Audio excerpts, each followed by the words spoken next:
আসসালামু আলাইকুম সবাইকে, আশা করি সবাই ভালো আছো।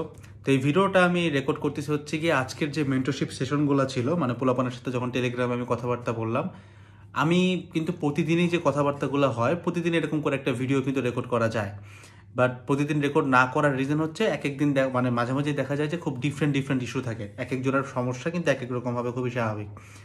তো আচ্ছা, এটা বলার আগে আবার একটু বলে রাখি, অনেকে কিন্তু আমার কাছ থেকে তুমি রিপ্লাই পাও না। এটা না পাওয়ার রিজন যেটা থাকে, অনেক সময় তোমার চ্যাটগুলো কিন্তু আমার আর্কাইভ লিস্টে পড়ে যায়, কারণ তুমি আইডিয়াই রাখতে পারো যে মেন্টরশিপে অনেক স্টুডেন্ট থাকে।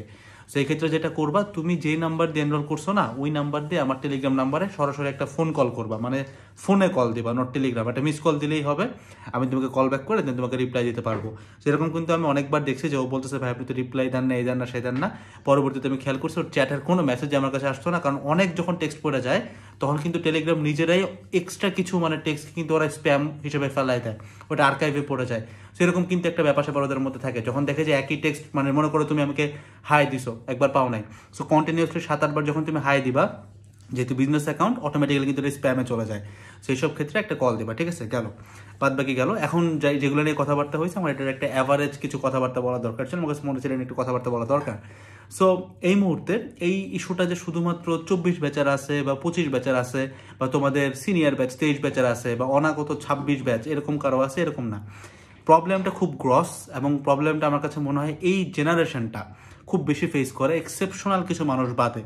আমি প্রবলেমটা একটু বুঝাই। সেরকম যেমন মনে করো ভাই আমার পড়া হয় নাই, আমি কালকে থেকে সব কিছু ফিক্স করব, বা আমার তমুক একটা মানে ধরো একটা ব্রেকআপ হয়ে গেছে, আমার কালকে থেকে সব কিছু ফিক্স চাই। সো আমরা না কাইন্ড অফ একটা ইনস্ট্যান্ট সলিউশন খোঁজার দুনিয়াতে ভুগতেছি আর কি, মানে আমাদের সব কিছুর সলিউশন কী লাগবে ভাই? ইনস্ট্যান্ট লাগবে। বাট এই সেন্সটা আমাদের মাথায় অ্যাকচুয়ালি নাই, যখন কোনো একটা অকারেন্স ঘটে বা কোনো একটা বিপদ আমরা ঘটায় ফেলাই, ওই বিপদ বা অকারেন্স কিন্তু হুট করে ঘটে, দ্যাটস এটার নাম বিপদ বা অকারেন্স। কিন্তু এটার সলিউশন সময় নিয়ে হয়, দ্যাটস ওইটার নাম কিন্তু সলিউশন। সেই জিনিসটা আমরা কখনো বুঝি না, এবং এই কারণে ওই ছোট ছোট এফোর্টগুলা তোমার কাছে কখনো মানে ভ্যালু ক্রিয়েট করে না। তোমার কাছে মনে হয় যে এইটা করে হয়তো বা কিছু করা যাবে না, বা এরকম কোনো সলিউশন নাই যেটা সময়ের সাথে সাথে হবে, সলিউশন মানে ইনস্ট্যান্ট হইতে হবে, এরকম চিন্তা করো। আমি যদি তোমাকে আমার নিজের লাইফের সাথে মানে বিভিন্ন কিছু তোমাকে আমি শেয়ার করি, আমাদের কিন্তু অনেক সময় আমাদের কোম্পানিতে বলো বা আমার পার্সোনাল লাইফে বলো, অনেক সময় এক ধরনের ফিনান্সিয়াল ক্রাইসিস ক্রিয়েট হয়। তোমরা অনেকে বলবা যে ভাই আপনি না এডটেক ইন্ডাস্ট্রিতে ভালো করতেছেন, তার উপর আবার গাড়ি টাড়ি কিনছেন, তাহলে আবার ফিনান্সিয়াল ক্রাইসিস কীরকম? ফিনান্সিয়াল ক্রাইসিসের সিস্টেমটা কীরকম? তুমি যখন একটা পার্সোনাল সেভিংস করতে যাও, বা যারা একটু প্রফেশনাল লেভেলে এইসব পড়াশোনা করছো, তোমরা সবাই জানো যে company funding versus personal funding কিন্তু ডিফারেন্ট দুটো জিনিস। তুমি যেদিন থেকে দুটো জিনিসকে এক করা শুরু করবা, তোমার লাইফ ফেল হয়ে যাবে। যেহেতু দুটো জিনিস ডিফারেন্ট থাকে, অনেক সময় দেখা যায় যে আমার পার্সোনাল ওয়েলথ আলহামদুলিল্লাহ আল্লাহ যা দিছে আছে, কিন্তু কোম্পানি ফান্ডিং খুব জঘন্য যাচ্ছে। আবার কোম্পানি ফান্ডিং ভালো আছে কোন একটা কারণে, আমার পার্সোনাল ওয়েলথে ঝামেলা আছে, কারণ আমার একটা এফডিআর করার অভ্যাস আছে, টাকা পয়সা আসলে ধুমধাম এফডিআর করি। সেই ক্ষেত্রে দেখা যায় যে হুট করে যখন একটা সাডেন রাশ পড়ে, যেমন মনে করো রিসেন্টলি দেখা গেল কি ভাই আমার গাড়িতে ট্যাক্স দেওয়া লাগবে প্রত্যেক জুনে, কিন্তু জেনারেলি মানে সব গাড়িতে জুনে হয় না, এক এক গাড়িতে এক রকম হয়। তো আমার গাড়িতে বেসিক্যালি জুনে অ্যাডভান্স ট্যাক্স টোকেন দেওয়া লাগে, যেটা ইয়ারলি দেখা যায় যে 30 to 40 মতো একটা চার্জ থাকে। তো এই চার্জটা দেওয়া লাগবে। সাথে দেখলাম যে গাড়িতে কিছু ইস্যু হয়েছে, শক অ্যাবজর্ভার গেছে, সাসপেনশনের সমস্যা হয়েছে, ব্যাটারিটা চুরি হয়ে গেছিলো অনেক আগে, বলছিলাম যে একটা সেকেন্ড হ্যান্ড ব্যাটারি ছিল, তো ওইটা এখন আবার ইস্যু করতেছে। সো মোরলেস আমি দেখলাম যে গাড়িতে প্রায় 61,000 টাকা লাগবে। এইদিকে আমাদের কোম্পানিতে এমপ্লয়ীদের কস্ট আছে এখানে একটা প্রায় 25K, সো মোটামুটি 61 + 25 মোরলেস এটা 86K হয়। গ্রসকে চিন্তা করে 1 লাখ টাকার মতো একটা হিসাব, যেটা আমাকে খুব র্যাপিডলি সলভ করতে হবে। আমি তোমাকে বুঝাইতে পারলে হয়তো ভালো হইতো, বাট তুমি যেহেতু এই সাইডটাতে নাই, তারপরে আমি স্টুডেন্টদের সাথে টাকা পয়সা নিয়ে একটু ওপেনলি কথাবার্তা বলার ট্রাই করি, কারণ আমার টার্গেট পশ পোলাপান না। আমার টার্গেট এমন একটা ছেলে যে হয়তো মধ্যবিত্ত, আমি যেরকমটা ছিলাম, হয়তো বা গরিব যেমনটাও আমি ছিলাম, বাট ওর স্বপ্ন দেখে কিছু একটা করে খাওয়ার। সো টাকা পয়সা হিসাব তাই তোমাকে বোঝাচ্ছি যে দেখো ভাই 1 লাখ টাকা সেভিং করা অনেক সহজ, কিন্তু 1 লাখ টাকা খরচ করে ফেলানোটা খুবই ডিফারেন্ট। এই ডেবিট ক্রেডিটের হিসাব যেদিন থেকে তুমি বোঝা শুরু করবা, বুঝবা যে ফিনান্সিয়াল ওয়ার্ল্ডটা ডিফারেন্ট। মানে আমরা যেভাবে করে চিন্তা করি, এইভাবে করে যদি তুমি চিন্তা করতে থাকো, তাহলে কিন্তু বড় লোক হওয়া খুব টাফ। আমি বড় লোক না, আমি কেউই না, বাট ছাত্র হিসেবে খরচ করার মতো কিছু টাকা পয়সা আলহামদুলিল্লাহ আমাকে আল্লাহ দিছে। সেই ডেবিট ক্রেডিটের হিসাবগুলো যখন আমি করতে যাই, আমি কিন্তু কখনোই ইনস্ট্যান্ট সলিউশন পাই নাই। যেমন 1 লাখ টাকা লাগবে, এটা কখনোই এরকম কোনো ঘটনা ঘটে নাই যে এমন কিছু একটা ঘটবে ধুম করে ইনস্ট্যান্ট একটা সলিউশন, সব কিছু ঠিক হয়ে গেছে, এরকম হবে না। তখন আমি কি করি, আমার প্রবলেমগুলোকে একটা জায়গায় লিখি, ঠিক আছে? আমার পিছনে একটা খাতা আছে, আমি আনলে তোমার দেখাতে পারবো, যেগুলো নোট ডাউন করা থাকে। দেন আমি উপর থেকে নিচ পর্যন্ত একটা প্রায়োরিটি লিস্ট সাজাই। এটা আমি আনাস ভাইয়ের কাছ থেকে শিখছিলাম, যে একটা লিস্ট করি যে কোন প্রবলেমগুলো সবার আগে সলভ করা দরকার। পরবর্তীতে আমি দেখতে পারলাম যে আমার গাড়ির ট্যাক্স টোকেন ফেল হইতেছে জুনের লাস্ট উইকে, ঠিক আছে। সো আমি যদি লাস্ট উইক পর্যন্ত জিনিসটা টানতে পারি, গাড়ির ইস্যুটা পরেও করা যাবে, তাই না? এরকম করে চিন্তা করার পরে বুঝলাম যে ঠিক আছে, এইটা হচ্ছে পরের ইস্যু, তাহলে এর আগে আমার এমপ্লয়মেন্ট কস্টগুলো আনি, গাড়ির যে প্রবলেমগুলো হয় সেগুলো আগে ফিক্স করি। সো যখনই আমি এরকম করে একটা ক্যাটাগরি সেট করলাম, দেখলাম যে 1,00,000 টাকা খরচ করাটা মাইন্ডসেটটা চেঞ্জ হয়ে গেল। এখন মনে হচ্ছে না, কালকে ব্যাটারি চেঞ্জ করা লাগবে, ঠিক আছে 7,000 টাকা লাগবে, কালকে শক অ্যাবজর্ভার ঠিক করা লাগবে 12,000 টাকা লাগবে। সো এরকম করে ছোট ছোট ছোট করে সেগমেন্টেড হিসাবগুলো বাইর হলো, তখন ওই টাকাটা জোগাড় করা কিন্তু কোয়াইট ইজিয়ার ছিল। বুঝতে পারছি?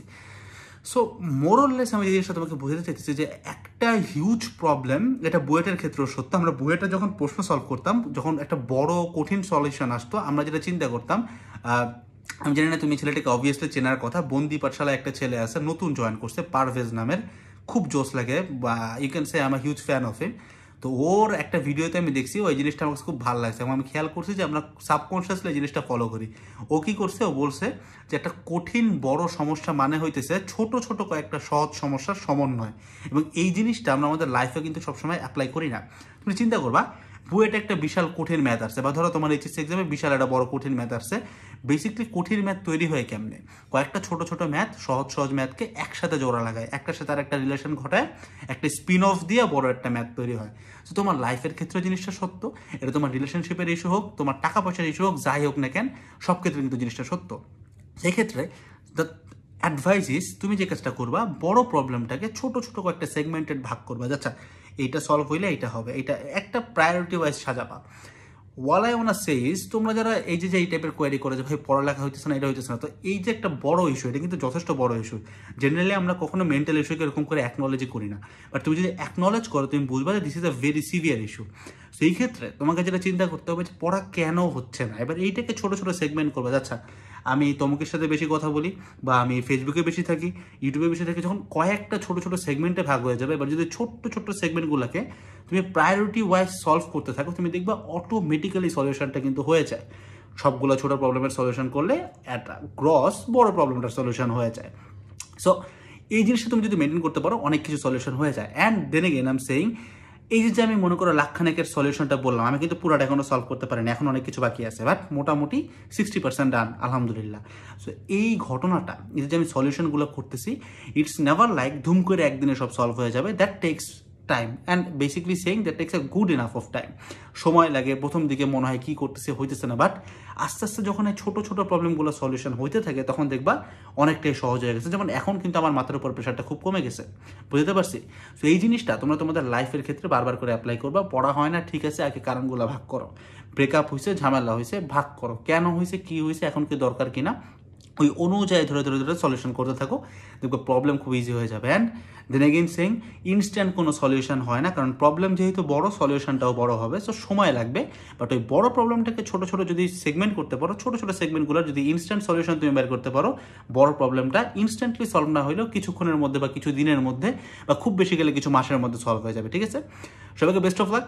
অ্যান্ড দেন এগেইন সেইং, যারা মেন্টরশিপে আমাকে পাও না ভাই, প্লিজ একটা কল দিবা, কল দেওয়ার পরে কথাবার্তা বলো, কারণ আমার যতটুকু আইডিয়া তোমার আর্কাইভে চলে গেছে। আমি আমার ইনবক্স দেখাইতে পছন্দ করি না, বাট যদি দেখাইতাম তুমি দেখতে যে আমার আনরেড কোনো টেক্সট নাই, সবগুলোতেই রিপ্লাই দেওয়া শেষ, ঠিক আছে। তার মানে তোমাকে হয়তো আমি কোনো কারণে পাচ্ছি না, ঠিক আছে। একটা টেক্সট দিবা, দেন কথাবার্তা বলো, টেক্সট যদি না পাও কল দাও, ঠিক আছে।